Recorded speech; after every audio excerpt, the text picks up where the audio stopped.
어떤 외적인 것 때문에 힘들다면 당신이 힘든 이유는 그 외적인 것 때문이 아니라 당신의 판단 때문이다. 그리고 당신에게는 지금 그 판단을 없앨 힘이 있다.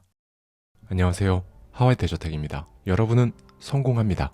여러분이 그걸 원했기 때문이죠. 2023년의 마지막 수요일입니다. 한 주의 중간에 지친 여러분들을 위해 요즘은 매주 수요일마다 나를 다스리는 법, 또 한 번 정신을 예리하게 만들어서 성공으로 가는 법에 대한 이야기를 하고 있는데요. 오늘은 워드 판주어스의 해법 철학에 담겨있는 인사이트를 가져와서 저의 생각까지 더해서 내가 바뀌면 이 세계는 실제로 바뀐다는 주제로 함께 이야기 나눠보겠습니다. 자, 이 책은 스토아 학파 철학을 토대로 하고 있어요. 인생에서 일어나는 여러 문제에 대한 해법을 제시합니다. 철학을 공부하신 분들이라면 익히 알고 있으실 텐데요. 스토아 학파의 핵심 사상은 마음을 다루는 것이잖아요. 그래서 외적인 것을 경계하고 궁극적으로는 내면을 올바르게 다루며 살아라 라고 주장하죠. 이 스토아 학파의 철학은 저도 굉장히 좋아해요. 스토아 학파의 철학을 바탕으로 인생 도전, 그걸 위한 용기에 대해 말하는 라이언 홀리데이의 저서도 제가 참 여러 번 봤을 정도로 좋아하는 책이기도 합니다. 제가 항상 말씀드리는 셀프 한계를 삭제해버리고 욕망해야 한다 라는 메시지와 언뜻 보면 상충하는 것처럼 보일 수 있는데요.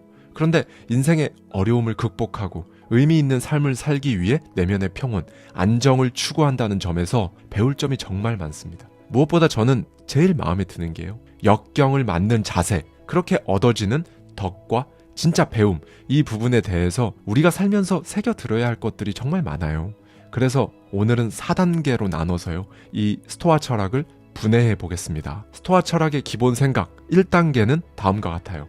우리는 사건에 반응하지 않는다. 우리는 사건에 대한 우리 판단에 반응하며 그 판단은 우리에게 달려있다. 스토아 학파 철학자들이 어떻게 이런 생각을 전개했는지 진짜 쉽게 한번 살펴볼까요? 이 학파의 대표적인 철학자로는 창시자인 제노, 그리고 세네카, 에픽테토스, 마르쿠스 아우렐리우스가 있는데요. 가장 먼저 마르쿠스 아우렐리우스의 명상록에 실린 표현입니다. 어떤 외적인 것 때문에 힘들다면 당신이 힘든 이유는 그 외적인 것 때문이 아니라 당신의 판단 때문이다. 그리고 당신에게는 지금 그 판단을 없앨 힘이 있다. 네, 스토아 철학은 우리가 기쁨과 슬픔, 욕망, 두려움 같은 감정들을 느낄 때 그런 건 바로 딱 느껴지는 게 아니라 단계를 거친다고 강조하거든요. 그냥 단순히 사건, 반응 이게 아니라는 거예요.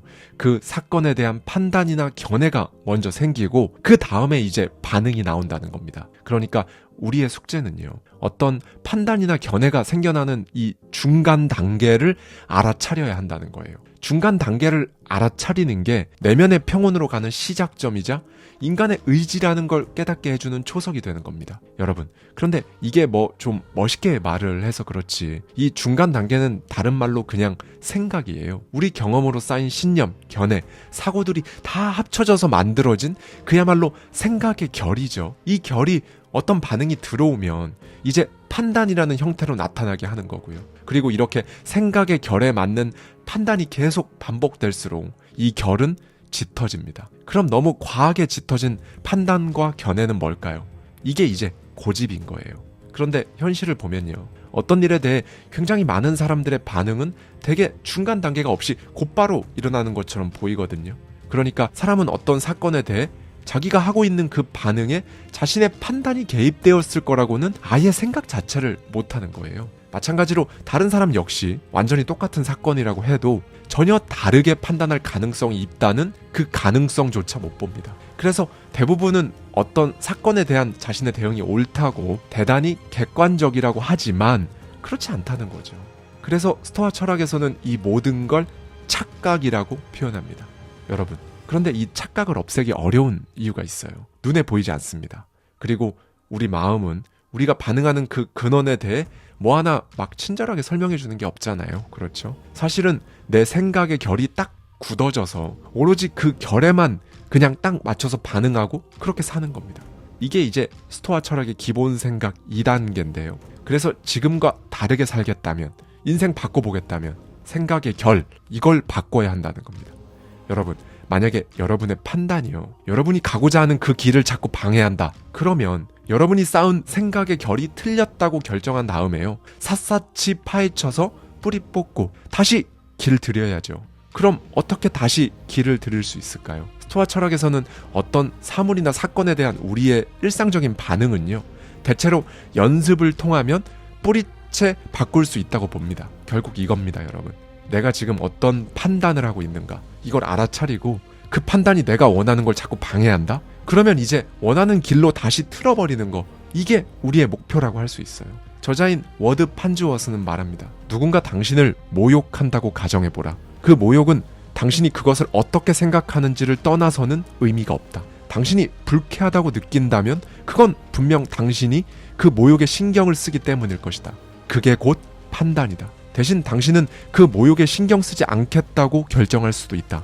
우리를 짜증나게 하는 모든 것도 마찬가지다. 소란한 이웃, 나쁜 날씨, 교통체증, 이런 일 때문에 화가 난다면 이에 대해 당신이 내리는 판단 때문에 화가 나는 것이다. 이런 일이 내게 나쁘다는, 내게 중요하다는, 내가 화를 낼 만하다는 판단인 것이다. 사물과 사건은 이런 생각을 당신에게 들이밀지 않는다. 오로지 당신만이 들이밀 수 있다. 우리는 늘 우리가 세상의 이런저런 일에 반응한다고 느끼지만 사실 우리는 자기 내면의 일에 반응하고 있다는 걸 알아야 한다. 그리고 가끔은 세상을 바꾸려 애쓰는 것보다 나 스스로를 바꾸는 것이 더 효과적이고 합리적일 때가 있다는 걸 알아차려라.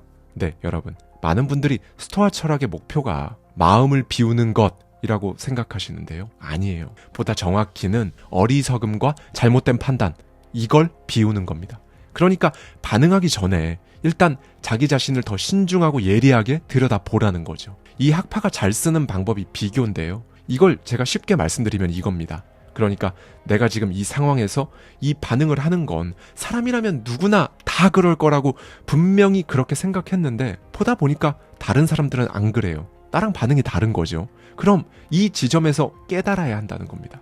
아, 내 반응이 당연하지 않은 거였구나 라고요. 그래서 우리는 관찰도 잘해야 하는 거예요. 저자는 말합니다. 당신이 참을 수 없는 일을 그들은 참아내는 것을 보면 당신의 반응은 결국 당신만의 책임이라는 것이 더 뚜렷해질 것이다. 네, 여러분. 여기서 하나 알고 가셔야 하는 게 있는데요. 이 철학자들이 여러분 보고 판단이라는 게 중간에 개입되어 있는데 그걸 왜 못 알아채냐고 타박하는 게 아닙니다.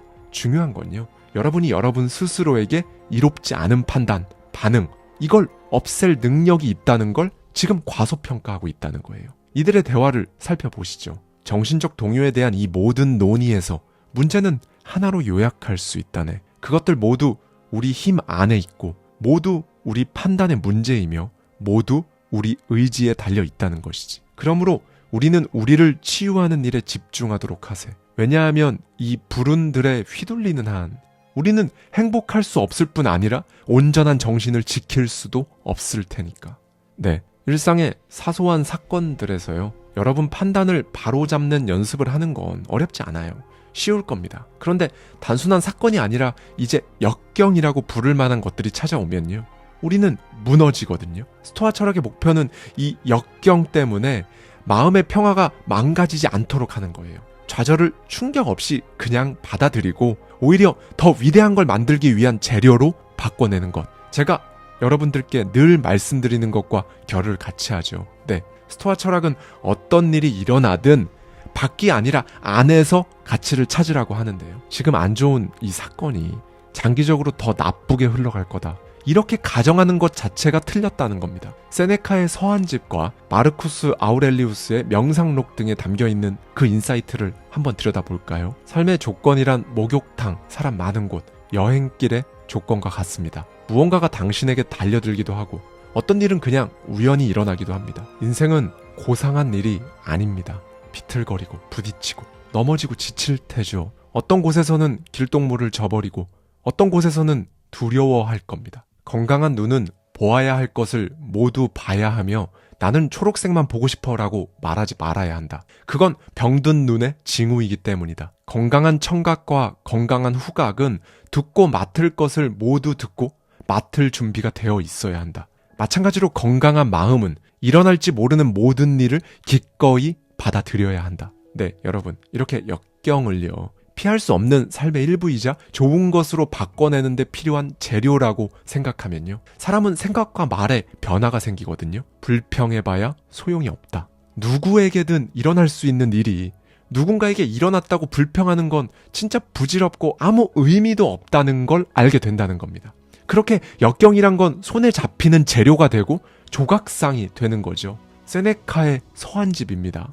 현자가 불운 때문에 힘들어한다고 생각하십니까? 그는 불운을 활용합니다. 그는 상아로만 조각을 만들지 않죠. 청동으로도 조각을 만듭니다. 그에게 대리석이나 그보다 못한 재료를 주더라도 그것으로 만들 수 있는 최고의 조각상을 만들 겁니다. 현자가 부유하다면 부유함 속에서 덕을 보여줄 것이고, 부유하지 않다면 부유하지 않음 속에서 장군이면 장군으로서, 병사면 병사로서 좋은 것이든 나쁜 것이든 그것으로 감탄할 만한 것을 만들어낼 겁니다. 네, 그럼 이제 이 역경을 좋은 쪽으로 변화시키는 구체적인 방법은 도대체 뭔지 말씀드릴게요. 사람은 원래 방해물에 부딪혔을 때 자기가 무엇을 할 수 있는지 알게 된다고 하는데요. 그러니까 이 불행은요, 용감한 자인지 아닌지, 그걸 이룰 자격이 있는지 없는지 시험한다는 거죠. 세네카의 섭리에 대하여에 나오는 내용입니다. 역경이 없다면 덕은 시들어 버립니다. 덕에 고난을 견딤으로써 무엇을 할 수 있는지 보여줄 때만 우리는 그것이 실제로 얼마나 위대하고 강력한지 알게 됩니다. 선한 사람들은 분명히 그렇게 행동해야 합니다. 고난과 어려움에 움츠러들지 말아야 하고 운명에 불평하지 말아야 합니다. 당신은 위대합니다. 하지만 운명에게 당신 스스로 당신의 가치를 보여줄 기회를 주지 않는다면 어떻게 그걸 알겠습니까? 네, 여러분. 만약 지금 힘든 상황에 놓여 있다면요, 이렇게 생각하십시오. 이 역경이라는 아이가 내가 어떤 사람인지 나한테 제대로 보여주려고 이러는구나. 그래서 스토아학파는 역경을 특권이라고 하거든요. 마르쿠스 아우렐리우스는 말하죠. 이런 일이 내게 일어나도 여전히 무사하고 현재 때문에 낙담하지 않고 앞으로 올 것을 두려워하지도 않으니 나는 얼마나 운이 좋은가. 네, 스토아학파는요, 결국 역경을 받아들이는데 시간이 도움이 된다고 하는데요. 우리를 시련에 빠뜨리는 많은 것들은요, 우리가 일단 그것에 익숙해지고 나면 이제 생각보다 괜찮거든요. 이 시간 속에서 우리의 판단은, 이성은 가다듬을수록 더욱더 예리해집니다. 스토아학파가 말하는 덕은요, 바로 이 이성을 올바르게 사용했을 때 자연스럽게 나오는 결과죠. 네, 여러분, 역경을 재료로 활용할 줄 아는 정신 상태가 되면요, 이제 스토아 철학이 말하는 3단계인 덕이 찾아오는 겁니다. 스토아학파는 어떤 경우든 덕이 행복을 만들어내는 충분 조건이자 필요 조건이라고 봐요. 그러니까 이 덕이라는 건요, 건강한 이성과 건강한 판단을 할 수 있게 되는 겁니다. 예를 들면 이런 거예요. 누가 와서 갑자기 무슨 생각해? 라고 불쑥 묻는다면 주저하지 않고 이런저런 생각을 하고 있다고 대답할 수 있는 아주 자연스러운 습관인 거죠. 이런 건강한 이성, 건강한 판단이 덕을 계속 만들어내고요. 그래서 충분 조건이자 필요 조건인 겁니다. 그리고 그렇게 결국 사람이 행복해지는 거죠. 기쁨과 마음의 평화는요, 덕의 부수적인 효과로 따라오는 겁니다. 이 모든 걸 아우른 행복을 일컬어 스토아학파는 잘 존재함, 웰빙이라고 부릅니다. 우리가 이렇듯 마음을 잘 훈련시켜서 잘 존재함의 상태가 되었을 때 우리는 비로소 진짜로 무언가를 배울 수 있습니다. 배운다는 거, 이게 이제 마지막 4단계로 해야 할 일인데요. 이 단계에 왔을 때 사람은 뭔가 새로운 걸 배울 때 그냥 와, 감탄만 하는 게 아니라 흡수를 할 수 있게 돼요. 이 부분에서 세네카는 이렇게 말했습니다. 나는 무엇이든 불가능하다고 생각하는 사람들을 무척 자주 만납니다. 그렇지만 나는 그들을 평가하지 않습니다. 그들도 위대한 일을 할 수 있지만 하고 싶어 하지 않을 뿐입니다. 보십시오. 어떤 일을 성취하려고 정말 마음먹은 사람이 실패한 적이 있습니까? 배움은 지식이 아니라 생각과 행동으로 나옵니다. 우리의 자신감 부족은 어려움의 결과가 아닙니다. 어려움이 우리의 자신감 부족에서 나올 뿐이죠. 네, 여러분, 이 마인드셋이 한 번씩 어렵게 느껴지는 이유가 다 있어요. 우리가 훈련생인 동시에 훈련자여서 그래요. 그러니까 우리 마음이 더 잘할 수 있도록 끊임없이 다독여야 합니다. 처음엔 꾸준한 관심과 에너지가 분명히 필요해요. 그런데 이제 시간이 흐르면 쉬워지거든요. 정신은 채워져야 하는 양동이가 아니라 점화가 필요한 장작 같다고 생각해 보세요. 이 점화를 일으키기까지만 부채질을 하고 장작을 넣어주면요, 그 다음부터는 알아서 정신의 길이 내가 원하는 길로 나는 거죠. 그렇게 길이 나면 앞서 말한 우리 판단, 낡아빠진 생각의 결, 이거 뿌리채 뽑고 비로소 원하는 생각의 길로 들어설 수 있는 거예요. 그렇게 되면 똑같은 사건을 바라보는 내가 달라져서 세상이 달라집니다. 에픽테토스는 말합니다. 당신이 추구하고자 하는 생각이 당신 안에 확립되고 당신이 자신을 보호할 힘을 어느 정도 얻을 때까지는 지혜를 접하지 않은 자들과 투기장에 들어서는 일에 조심하라. 매일 정신을 불러내 결산을 해야 한다. 나는 하루가 끝날 무렵 휴식에 들어갈 때 나의 정신을 신문했다. 나는 오늘 어떤 면에서 더 나아졌는가? 정신이 매일 판사 앞에 서야 함을 안다면 화는 떠나고 누그러질 것이다. 네, 여기서도 나오죠. 매일 이렇게 건너뛰지 않고 매일 하는 성찰. 그러니까 이걸 쉽게 말씀드리면요. 나에 대해 생각한다는 거예요.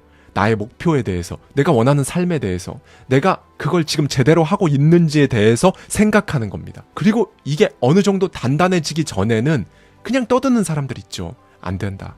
그거 아무나 하는 거 아니다. 현실성이 없다. 이런 말을 듣지 말라는 거예요. 마치 충분히 트레이닝을 못했는데 격투기장에 들어가게 되는 거랑 똑같다는 겁니다. 여러분도 이 부분을 정말 꼭 기억해 주셨으면 좋겠어요. 여러분이 아직 단단하지 못한데, 그러니까 여러분 잠재의식에 소프트웨어가 아직 설치되지 않았는데 여러분보다 그거에 대해 훨씬 잘 모르고 생각도 훨씬 적게 했으면서 심지어 여러분이 하고자 하는 그걸 해본 적도 없는 사람들 말을 계속 듣게 되면요. 시작도 하기 전에 여러분이라는 사람의 정체성이 소위 녹아내릴 겁니다. 진짜 꼭 기억해 주세요. 마지막으로 아우렐리우스의 말로 오늘 영상 마치도록 하겠습니다. 당신이 자주 생각하는 것들의 특성이 바로 당신의 특성이 된다. 마음은 반드시 그것이 자주 하는 생각에 물든다. 그러므로 그러길 바라는 생각들에 마음을 푹 담그라. 생존할 수 있다면 좋은 삶은 가능하다. 감사합니다. 지금까지 하와이 대저택이었습니다.